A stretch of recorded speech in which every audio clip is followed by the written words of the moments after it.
Paris-Dakar est la plus grande course de moto dans le monde, 12 000 km de chevauchée solitaire à travers l'Afrique. L'Algérie, le Niger, le Mali, la Mauritanie, le Sénégal et l'amitié des peuples pour tout viatique à travers ces paysages somptueux, mais combien hostiles aux mécaniques de nos temps modernes.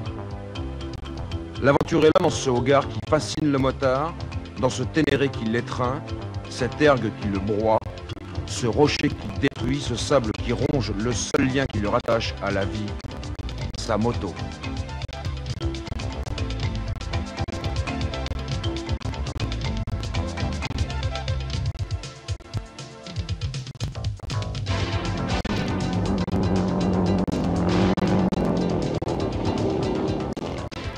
D'un bout à l'autre de cette caravane du Paris-Dakar qui accueille plus de 400 véhicules, c'est ce leitmotiv qu'on entend le plus souvent.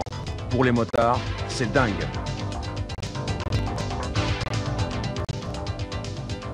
Les plus grandes équipes de course veulent participer à Paris-Dakar tant la réputation de l'épreuve a aujourd'hui largement dépassé les limites de notre continent. Cagiva tient à asseoir sa réputation dans le domaine de la moto tout-terrain, s'opposant ainsi aux constructeurs japonais, Honda, Yamaha, Suzuki, qui ont axé l'essentiel de leur stratégie sur Paris-Dakar et en font un laboratoire de recherche technologique en même temps qu'un implacable d'essai.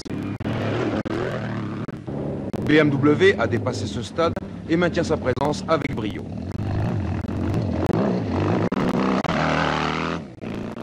En assurant son appui à Honda, Cagiva, BMW et Écureuil, Elf continue de démontrer la réputation de fiabilité de ses produits dans les conditions extrêmes de la course. Mais les progrès de la technique passent par les mains de l'homme. Paris-Dakar au guidon d'une machine de course ne se raconte pas seulement en termes de pilotage et d'endurance. Il faut y ajouter l'exploit physique, la résistance nerveuse et la débrouillardise. Le ravitaillement rendu obligatoire par les 700 km quotidiens est un scénario classique, parfois imprévisible.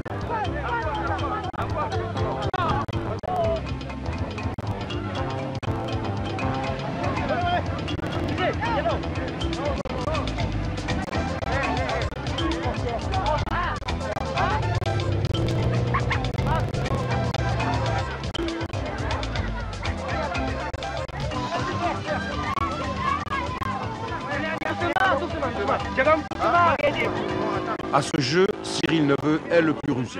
Chez nous, on travaille et puis on est payé après. Motard dans la gendarmerie française, Raymond Loiseau connaît la tactique. Ceux qui n'ont rien à faire, vous circulez.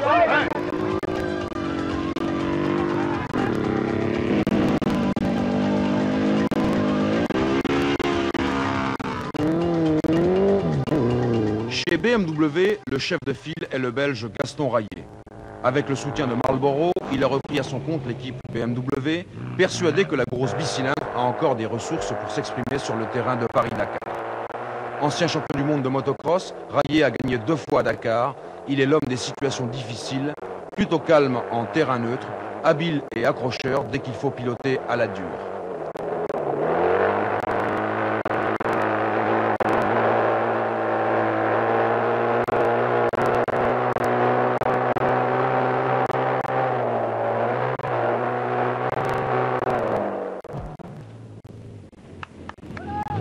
Cyril Neveu est un homme universel, excellent dans toutes les situations, avec une perception aiguisée de l'Afrique. Dans la légende du Dakar, il est le plus titré avec 4 victoires. Si, je suis bon, on est descendu trop bas, mais il y a plein de bagnoles de... Et alors, mecs qui pas nous la ont... spéciale quand je suis là, qu'est-ce que c'est que ce travail? Hai avuto dei problemi, Andrea? Hai avuto dei problemi? Sì, ho sbagliato strada all'inizio. T'as vu la laine? Il est en rade à 8 km d'ici. La laine? Mais elle est trop vite le parcours. Toujours au maximum pour 300 km comme ça. Il faut voir beaucoup plus de chevaux. Si tu veux, le problème, c'est que toute la spéciale, c'est à fond tout le temps, tu vois. Donc nous, moi, je roule à 130, hein. Je roule à 170. Depuis l'Algérie, depuis que les choses sérieuses ont commencé, Neveu et sa Honda mènent la course comme une sarabande infernale, ponctuée d'abandons, de casses, de chutes et d'accidents. À Agadez, c'est-à-dire à mi-chemin entre Paris et Dakar, chaque équipe a 24 heures pour penser ses blessures, faire ses comptes et réorganiser son intendance. Je suis 3 ou 4 au général. Tout dépendra du gars qui est arrivé derrière moi, combien est-ce qu'il a 80, je sais pas combien là. Agadez, c'est aussi le paradis de la technique improvisée où chaque mécanicien se situe quelque part entre le maréchal ferrant et l'électronicien. Bricolé, bricolé, il en restera toujours quelque chose. Ah bah tu vois Christian, on a bien fait de mettre un bimousse aujourd'hui. Dans le pneu. Oh le bol.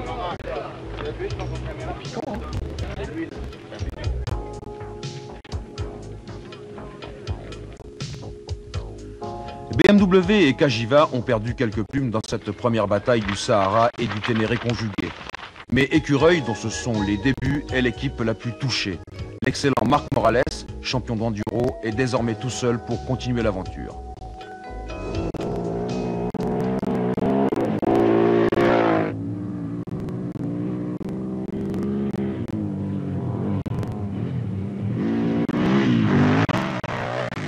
Le Niger, Niamey, la brousse, dernier rempart, dernier repos avant d'affronter de nouveau le désert dans le Mali et la Mauritanie. Le Dakar respire, paisible dans la routine du jour, heureux avec ses trois chouchous en tête, Neveu, Auriol et Rayé. Mais ce n'est qu'apparence, car entre ces trois-là, l'affrontement est inéluctable et la soif de vaincre irrésistible. Entre Rayé le technicien et Neveu le pragmatique, Hubert Auriol est l'archétype du champion. Hubert, l'Africain.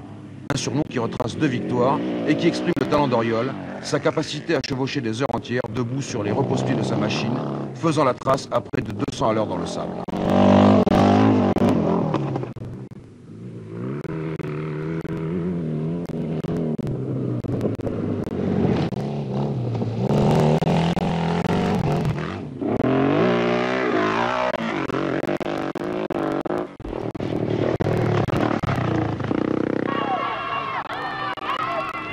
Tombouctou, la mystérieuse, dernier refuge, dernier brin de toilette, dernière oasis avant 4 jours de désert mauritanien.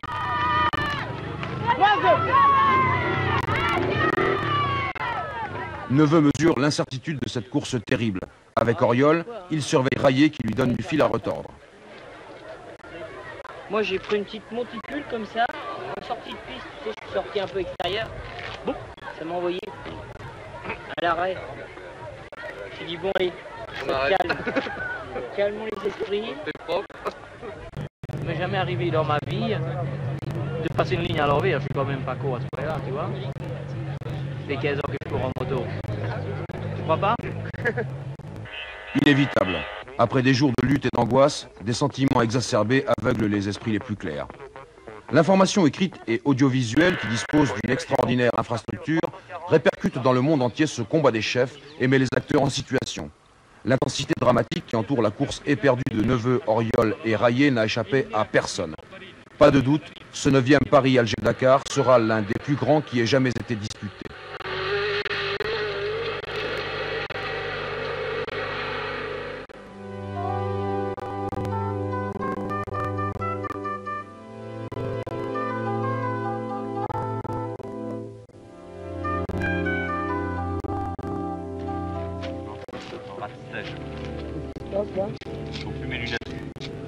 Repartir. Tous les matins, c'est la désespérante évidence du caravansérail fourbu. Réveil, petit déjeuner avalé sur le pouce, commentaires, briefing de l'organisation, moteur, casque, roadbook, départ.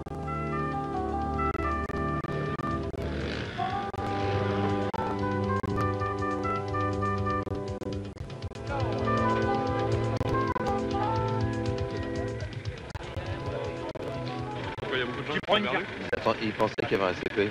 Tu prends une carte IGN, et tu prends une carte IGN, t'es dans un entourage. Comment aujourd'hui, ça va être comme hier? Un peu plus à se perdre. Dans les sorties de village, à mon avis. Oui. Suivez les traces, moi je reconnais les routes terrain maintenant. Les traces de pneus. Moi je quitte pas le roadbook. Je préfère me prendre un épineux dans la tronche. C'est la première fois. Oui, bonjour. Autant hier la spéciale était courte et le briefing long, aujourd'hui la spéciale est longue et le briefing très court. Bon, je vous rassure tout de suite, aujourd'hui vous n'avez aucune chance de vous perdre. Enfin, j'espère. Donc vous mettez à 0 PK 25. Donc un petit peu avant le départ d'aujourd'hui. Il doit y avoir 500 mètres d'écart, mais enfin faites-le quand même, ça pourrait vous être utile. Donc vous allez remonter la piste que vous avez fait hier jusqu'au PK 53. Entre Tombouctou et Néma, le rallye bascule. Ce matin, Auriol est parti de Tombouctou, malade et diminué. Toujours en tête, Neveu conforte son avance. Troisième, Rayet doit revenir sur Auriol et c'est au détour de ce village qu'il se perd avec Neveu.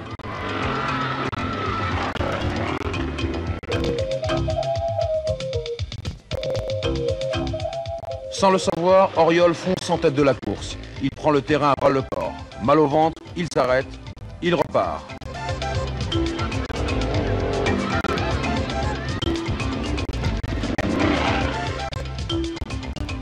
Il tombe, il se relève, il repart encore.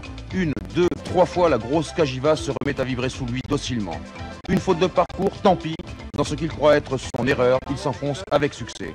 Heureux, il raconte. Pourquoi c'était dur la nave? J'ai fait la route ce matin, puis en cherchant un puits, ils sont tous partis.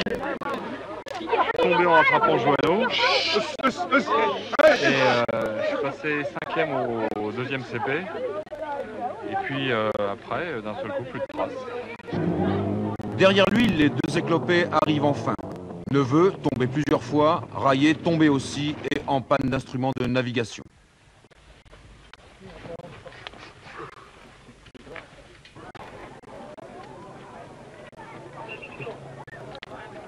Entre Neveu, consterné, et Auriol, ravi, quel contraste. C'est pas fini. Oui, ce n'est pas fini. Néma Tidjika, une grande étape mauritanienne. Neveu peut prendre sa revanche sur Auriol.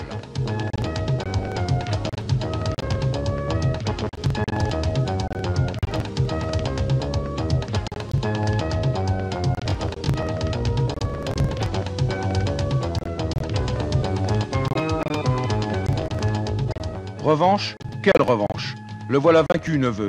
Cloué, fini, rompu, déboussolé. En plus, il s'est fait mal ce matin. Jeté à terre par un chien, le héros du Dakar.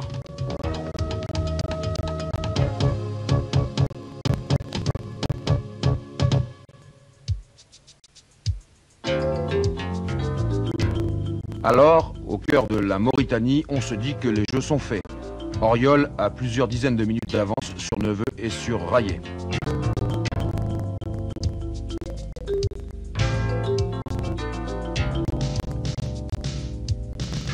Pour la Honda et la BMW, la dernière chance de rattraper la Cagiva, c'est peut-être celle-là, cette étape entre Tidjika et Attar, le morceau de roi de ce 9e Paris-Dakar.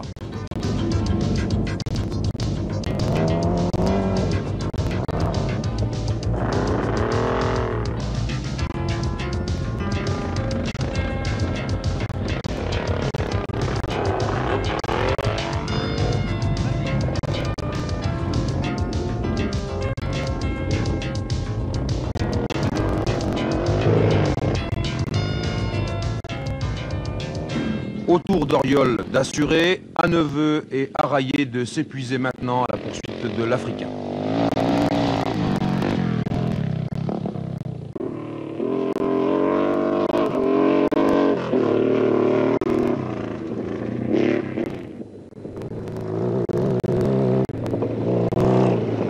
En pareil cas, Rayet sait se résoudre à la patience et même à la défaite comme tous les champions éprouvés.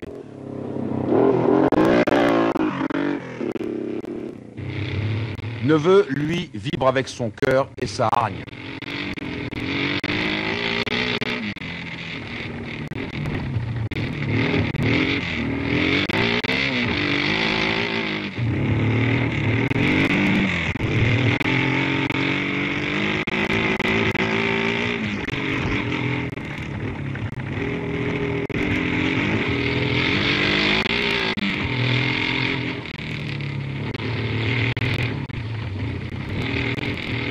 Oh non, Neveu ne va pas laisser la partie belle à Auriol. Il attaque, saisissant à pleine main sa fortune, ce guidon, ce marteau-piqueur.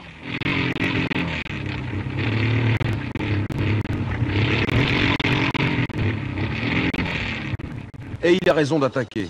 Dans la passe mauritanienne, Auriol est touché et il cède du terrain. 4 crevaisons frappent la Cagiva à cause d'une tête de rayon cassée.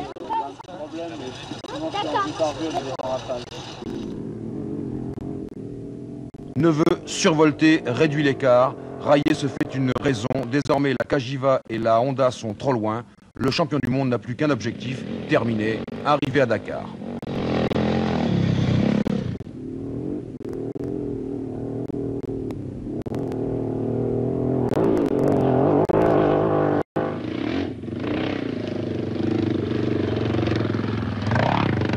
Quelle étape monstrueuse! Néanmoins, au long de cette voie ferrée où il n'arrête pas de crever, Auriol ne perd pas espoir.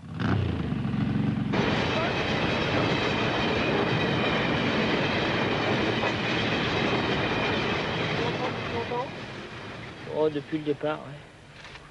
C'est bien à crever. Il y a longtemps? Ah, je sais pas, j'étais devant. La voie, elle est de devant à gauche. Oui, oui. En vue de Nouadhibou, Auriol cravache. Parti ce matin avec 1 heure et 17 minutes d'avance, il touche au port en ayant conservé moins de 10 minutes. Il est toujours en position de leader devant Neveu, mais celui-ci n'a plus à assurer ses arrières.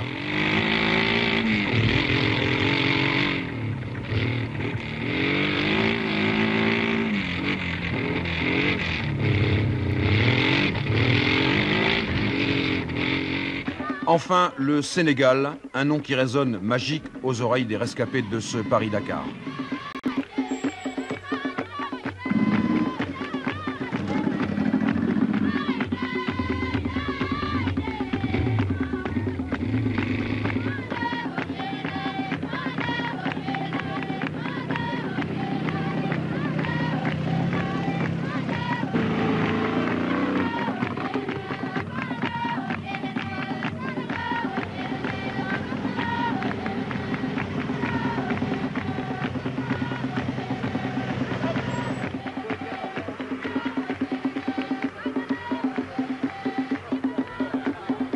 Hubert Auriol, Cyril Neveu, des propos amicaux, mais tout à l'heure, au moment d'enfourcher les machines, ils seront de nouveau des rivaux.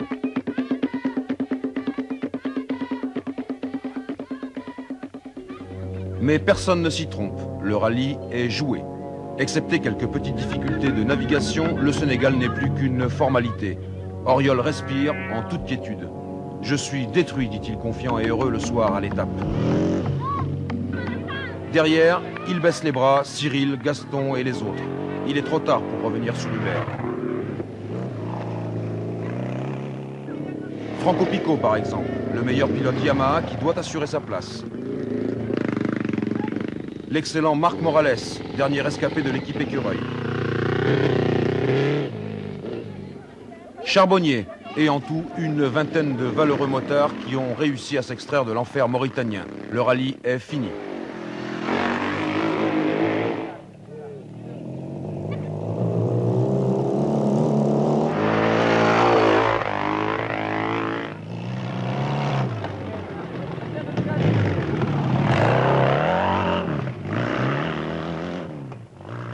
Alors, en tête, c'est le statu quo.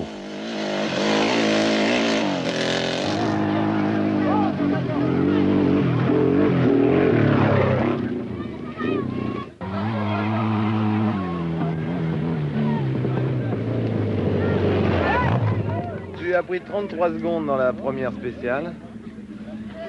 Et là, ça fait 4 minutes. Tu es arrivé à quelle heure? Ça fait 3 minutes, je crois. Moins 5. 4 minutes, a dit Patrick Verdois à Cyril Neveu. Oui, bien sûr, mais c'est trop peu. Et Cyril le sait bien, demain c'est Dakar et la ligne d'arrivée. Eh, il est arrêté? Hein? Qu'est-ce qu'il a? Je ne sais pas. Regarde le servoir, là, le moteur. Qui est arrêté? Hubert.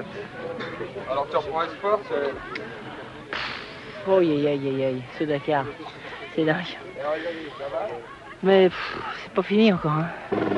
Pourtant cette fois, c'est fini, mais pas de la manière dont on l'imaginait. Comment ça fait là?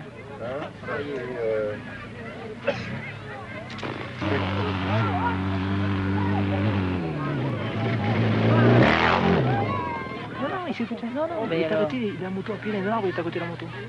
Peu avant Saint-Louis du Sénégal, ils arrivent tous, les uns après les autres, et toujours pas d'Oriol.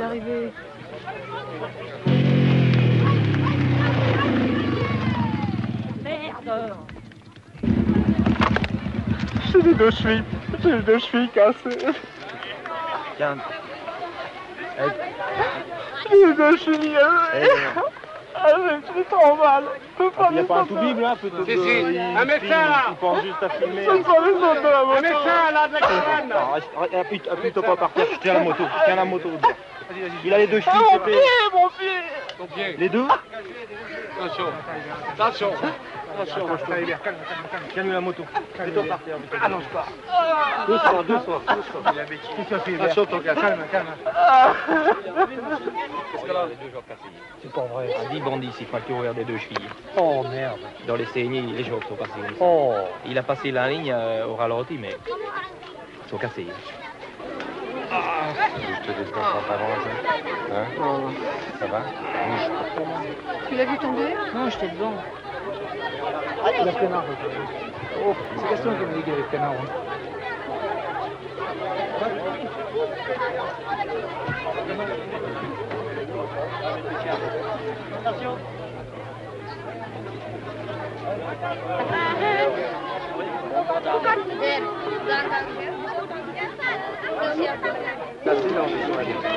Si on déplace, mais alors... on va le prendre ça c'est la vie, hein, il ne faut pas tout essayer. Hein? Mais faire une belle course comme ça et se battre à la... Hein? J'aurais dû vous arrêter quand même. S'il vous plaît. J'aurais dû t'arrêter. Non mais il est reparti, hein. Moi je l'ai vu. Quand il arrête, il n'est pas tombé, hein. C'est dommage parce que vous faisiez une course exceptionnelle. Que ce soit le premier ou le deuxième, ça n'avait pas d'importance. La course était tellement jolie. Il est arrivé comme ça. Là, il est arrivé comme ça. Il savait que... Il connaît. Cyril Neveu a donc gagné un autre Paris-Dakar, le 5e, par KO de son adversaire Hubert Auriol dans le dernier round. Bien sûr, il aurait aimé l'emporter d'une autre façon. Il fallait un vainqueur, malheureusement c'est moi, disait-il après l'arrivée, mais les grands champions comme Neveu le savent, on est toujours vainqueur de quelqu'un ou de quelque chose, c'est la course.